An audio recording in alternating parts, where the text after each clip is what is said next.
a manifestação de Vossa Excelência e concedo a palavra, então, em seguida, ao senhor Amilar Fernandes Alves, assessor jurídico da Confederação Brasileira de Futebol. Sem antes registrar a presença aqui na nossa comissão do senhor Aníbal de Oliveira Rochinol II, que é gerente jurídico do Departamento de Futebol do Botafogo de Futebol e Regatas, do ex-atleta, ex-jogador de futebol profissional Paulo Vitor, do presidente do Sindicato dos Atletas de Futebol do Estado de Ceará, Marcos Gaúcho, e também da senhora Cíntia Novaes, assessora parlamentar da CBF Brasília. Com a palavra, o senhor.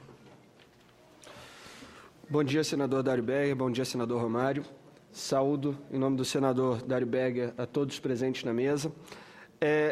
A CBF em si não tem tanto interesse nessa alteração, não influencia em nada a modernização e a nova gestão proporcionada pela CBF. Esclarecimento que a CBF pode fazer é no sentido de que a entidade tem alterado o seu sistema, tem modernizado o seu sistema de registro, permitindo facilidades aos clubes e evitando que os clubes errem ou cometam deslizes na hora de de registrar o contrato de trabalho, culminando com uma sanção desportiva ao clube, normalmente perda de pontos. Com relação ao projeto de lei especificamente, é de suma importância a inclusão de uma justa causa, de despedida por justa causa para o jogador de futebol. Hoje, não há, como o ministro Agra Belmont salientou perfeitamente, não há como o clube dispensar o jogador sem que isso lhe traga algum prejuízo. Estávamos conversando anteriormente e a CBF tem recebido, pelo menos por 2 oportunidades, recebeu decisão judicial, uma, salvo engano, de São Paulo e a outra de Minas Gerais, ambas na seara trabalhista, determinando que a responsabilidade pela rescisão contratual tinha sido do jogador e sancionando o jogador ao pagamento da cláusula indenizatória desportiva, caso ele viesse a ser contratado. Ou seja, a sanção era condicionada à contratação futura por outro clube. E mais, determinava, à luz do parágrafo 2º do artigo 28, que o clube contratante era solidariamente responsável com o pagamento da cláusula indenizatória.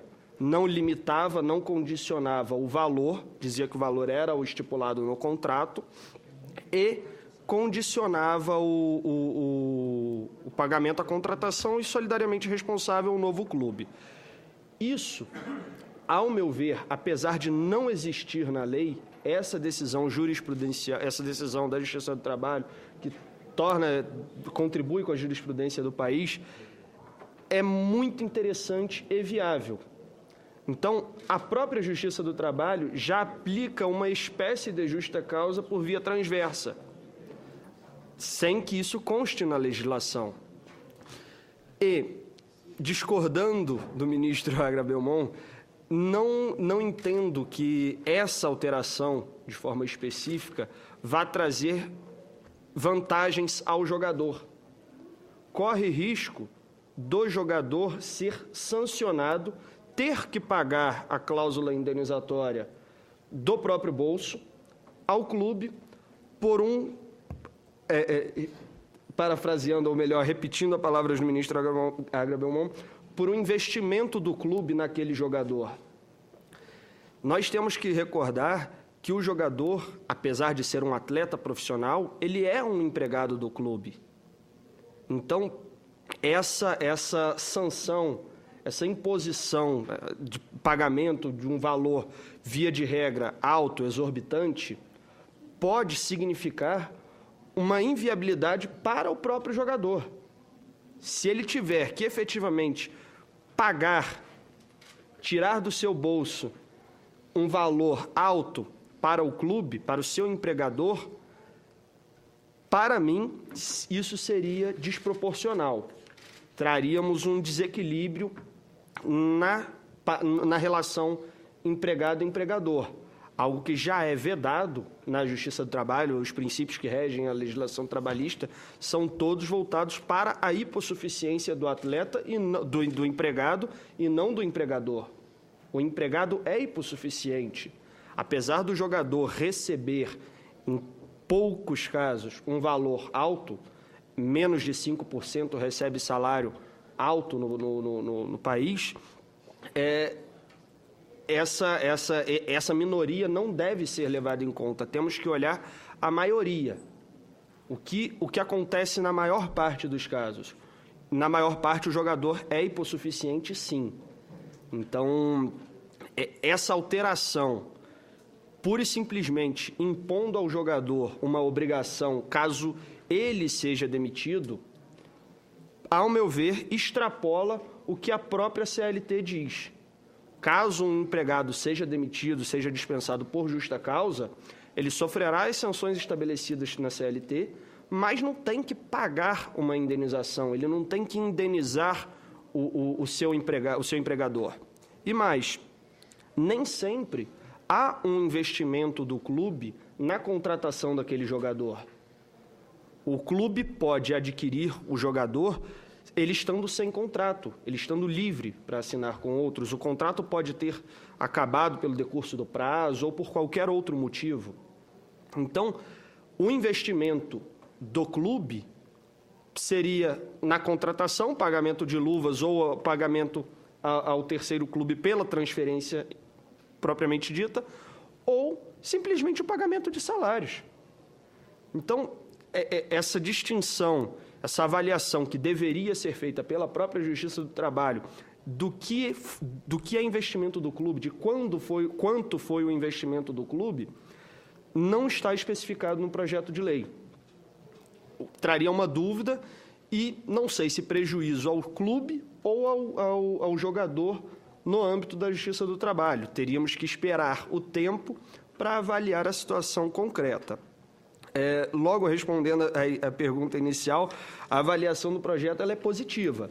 Temos que trazer esse tema de discussão para verificarmos qual é a melhor solução e que possa conciliar o interesse de todos, não só dos clubes, nem só dos atletas. Como eu disse inicialmente, a CBF não tem qualquer interesse ou participação, já que ela não contrata jogadores.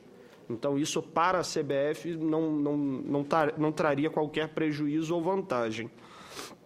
A preservação dos clubes, ela deve existir, sim. Os clubes têm que ser protegidos. A alteração, o surgimento da Lei Pelé ainda em 98 trouxe uma série de desvantagens para os clubes, trazendo uma série de prejuízos.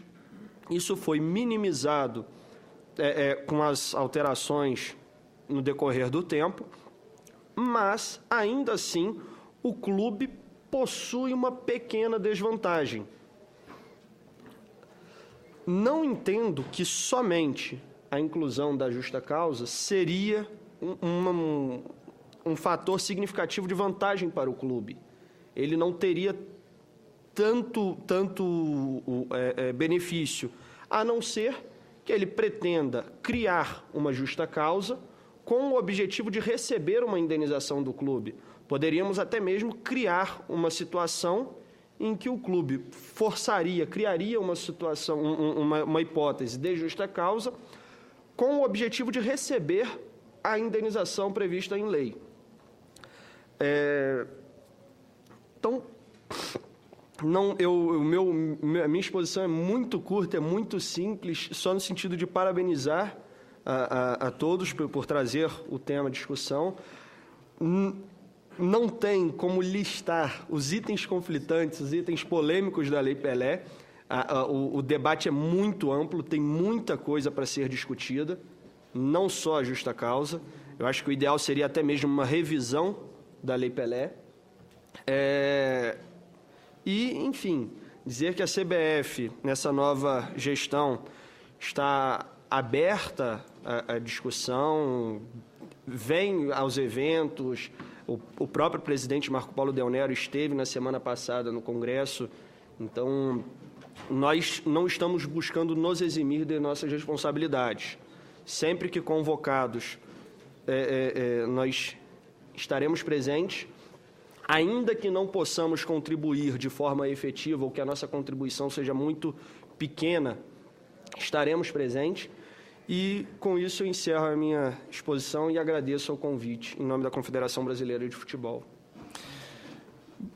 Bem, doutor Amilar, nós que agradecemos a participação do senhor nessa audiência pública, e antes de convidar o próximo convidado, retorno a palavra, então, ao ministro Superior Tribunal do Trabalho, doutor Alexandre Agra Belmonte, que tem outros compromissos e gostaria de fazer mais uma pequena exposição. Obrigado, senhor presidente.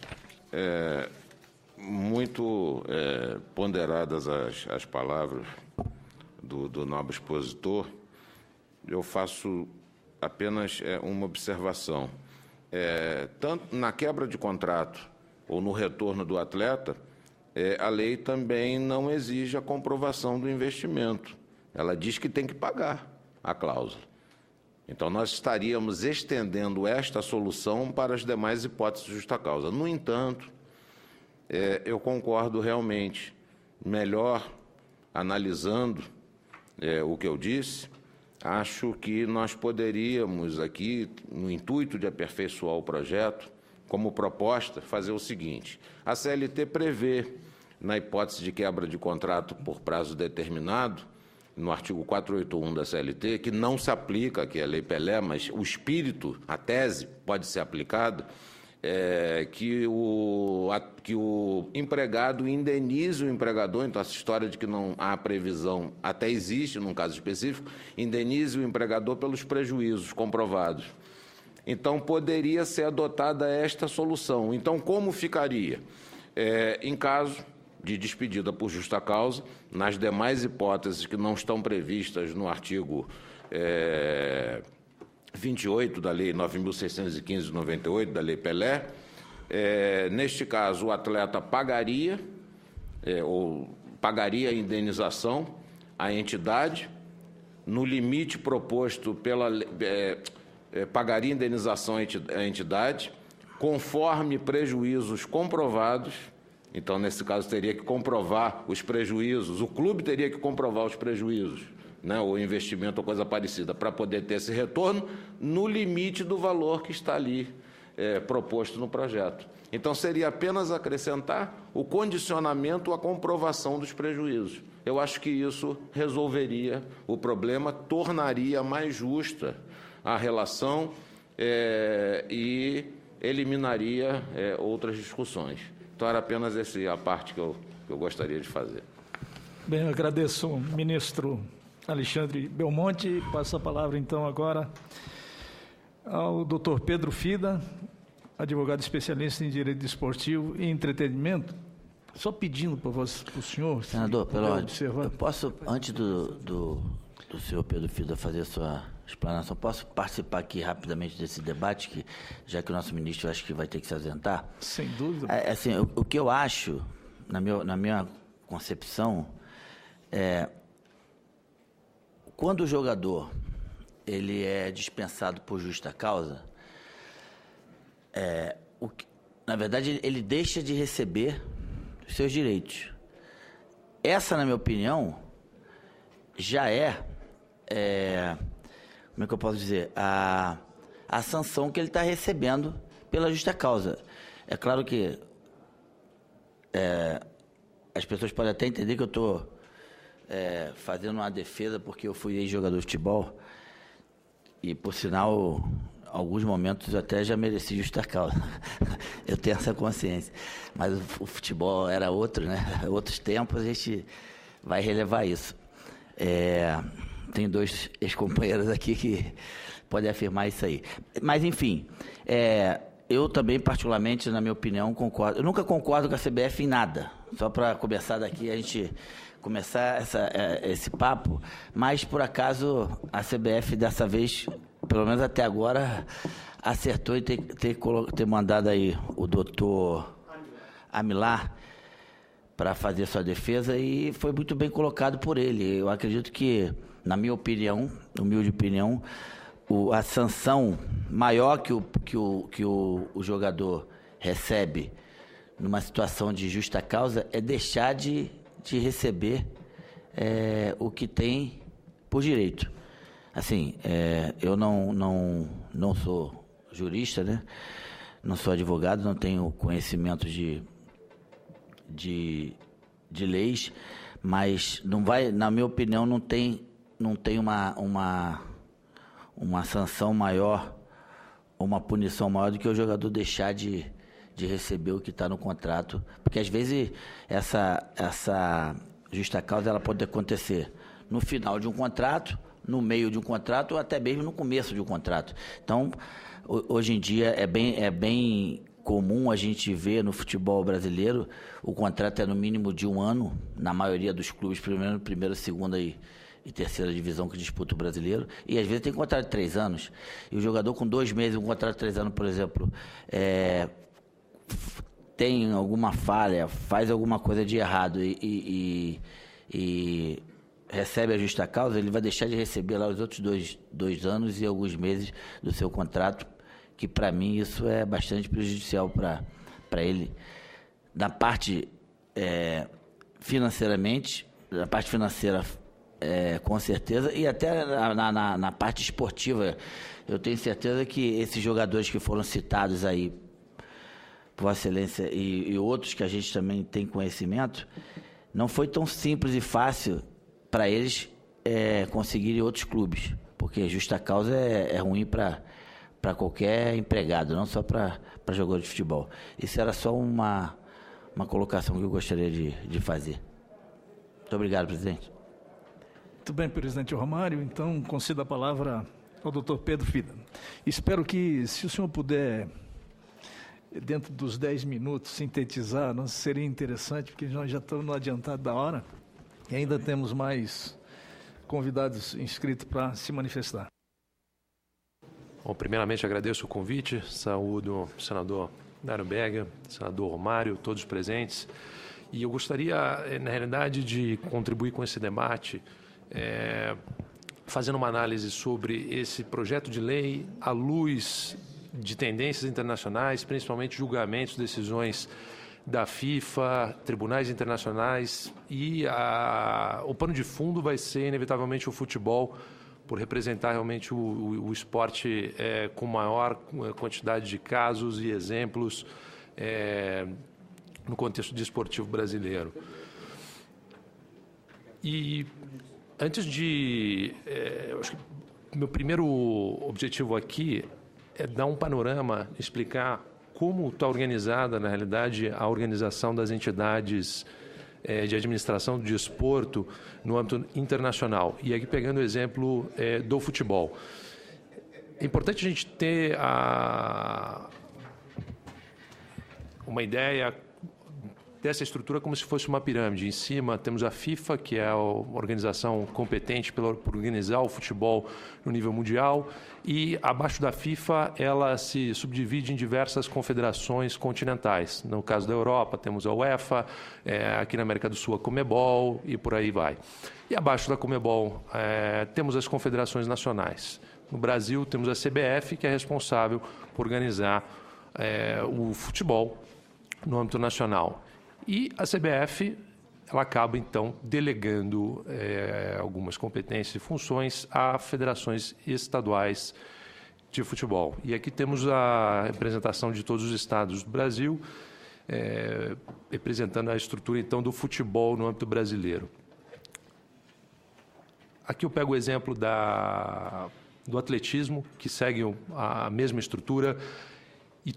Essa é uma estrutura semelhante em todas as modalidades olímpicas. Então, atletismo, hipismo, todas as modalidades olímpicas, a gente observa essa estrutura piramidal.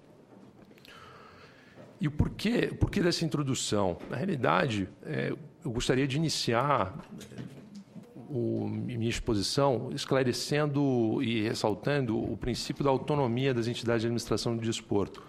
E por quê?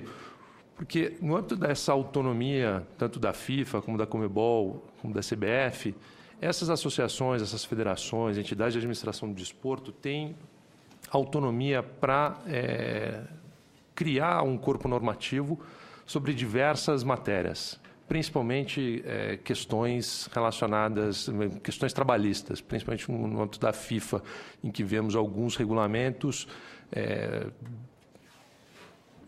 que dispõem justamente sobre disputas, conflitos contratuais, trabalhistas entre clubes e jogadores.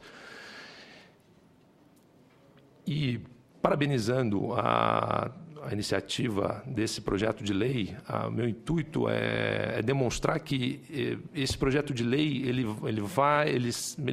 acompanha tendências internacionais de outros países e, principalmente, tendências do próprio futebol e de outras federações internacionais. E aqui eu ressalto a necessidade dos legisladores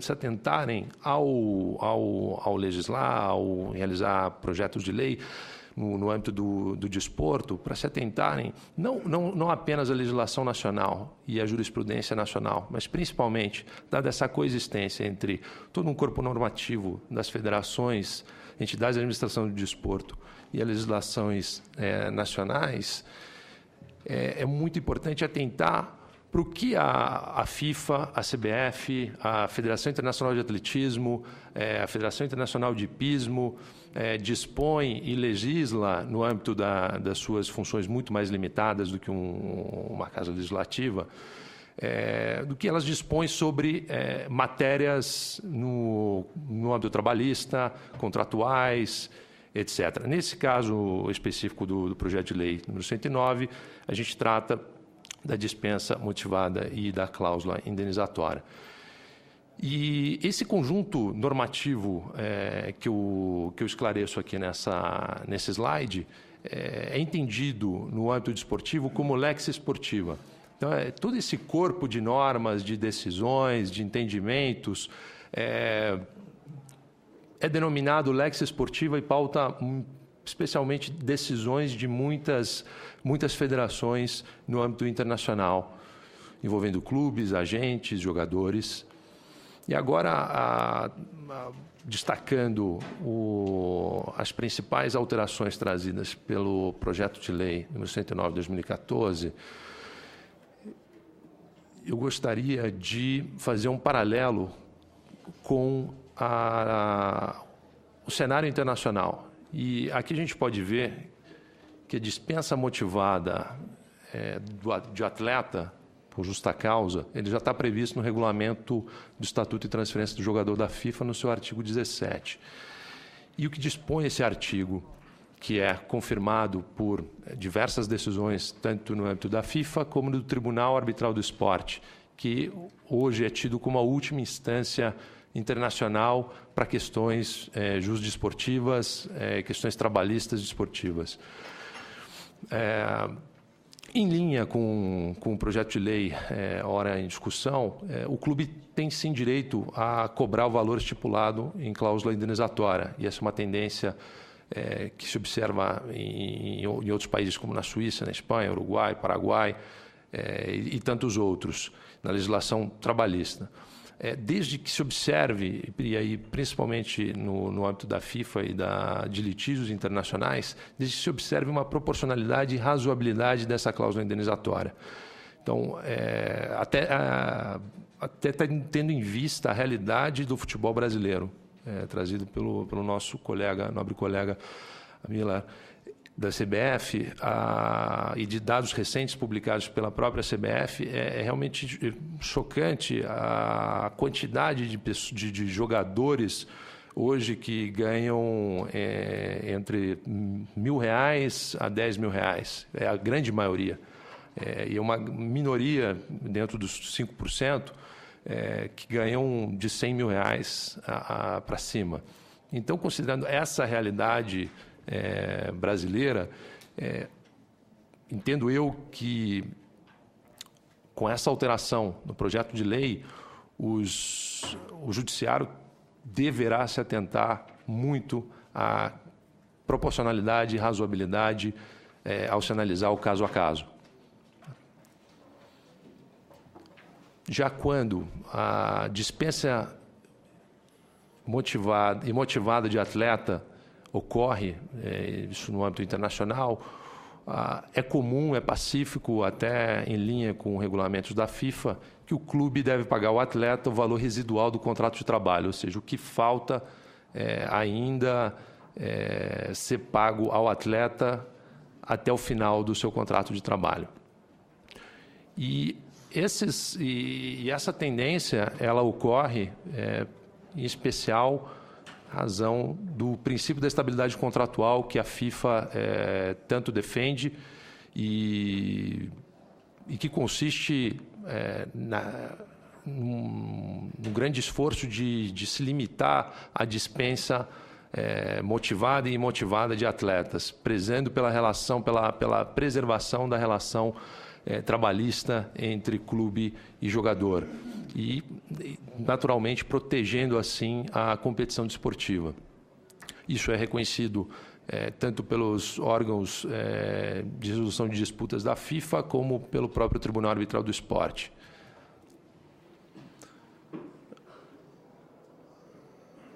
Analisando-se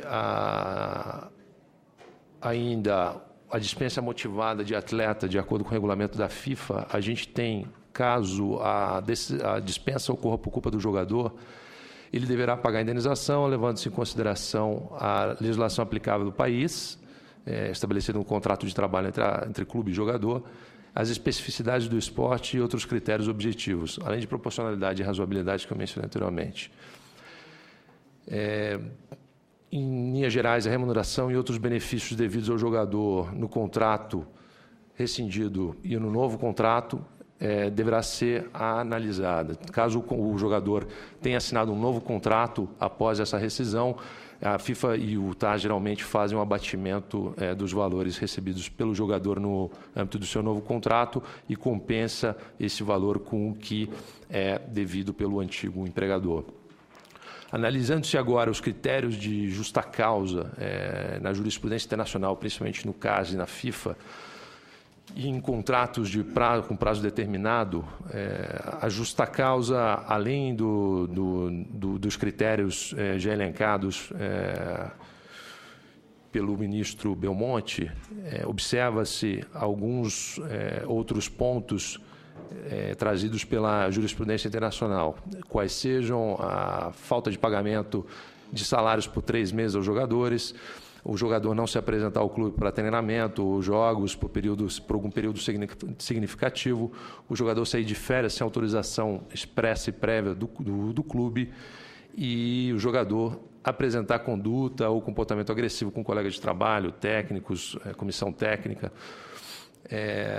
Por fim, acelerando um pouco minha fala, partindo para as conclusões, meu entendimento, e parabenizo o projeto de lei, ele segue tendências internacionais, está de acordo com a regulamentação da FIFA, no que diz respeito à dispensa motivada e à cláusula indenizatória.